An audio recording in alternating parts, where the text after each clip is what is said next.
கொஞ்சமான பொருளை வச்சு கம்மி நேரத்தில் செய்யக்கூடிய எக்ஸ்பிரஸ் குருமா எப்படி செய்யலான்னு பார்க்கலாம் வாங்க. ஈஸி, ரொம்ப நல்லாயிருக்கும். வெஜிடபிள்ஸ் இல்லாமல் எக்ஸ்பிரஸ் குருமா செய்ய போகிறோம்.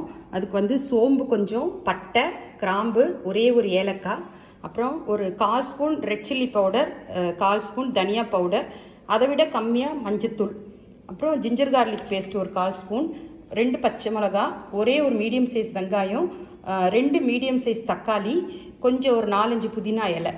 இது டைஸ் பண்ணி வச்சுருக்கோம். ரொம்ப சின்ன சின்னதாக கட் பண்ண வேண்டாம். இதுக்கு நம்ம தேங்காய் யூஸ் பண்ண மாட்டோம், பொட்டுக்கடலை தான். பொட்டுக்கடலை நான் ஆல்ரெடி பவுடர் பண்ணி வச்சுருக்கேன்.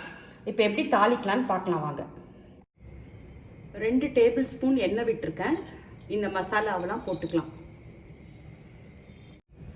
வெங்காயம் ஆட் பண்ணிக்கலாம். ரொம்ப நேரம் வதங்கணும்னு அவசியம் இல்லை, ஒரு 2 செகண்டு. இப்போ இஞ்சி பூண்டு பேஸ்ட், பச்சை மிளகாய் எல்லாத்தையும் போட்டுக்கலாம்.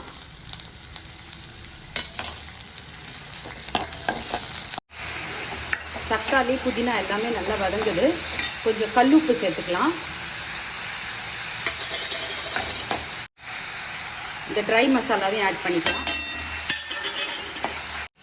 2-3 மினிட்ஸ் கவர் பண்ணி வச்சேன்னா கொஞ்சம் மீடியம் ஃப்ளேமில் அது நல்லா அப்படியே குழஞ்சிரும்.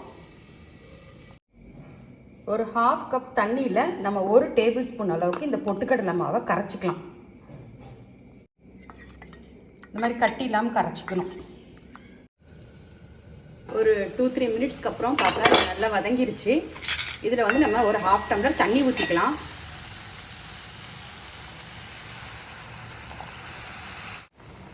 நல்லா கொதிக்குது.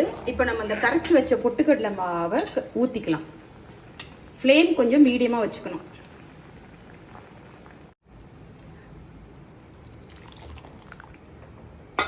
கிளறிக்கலாம்.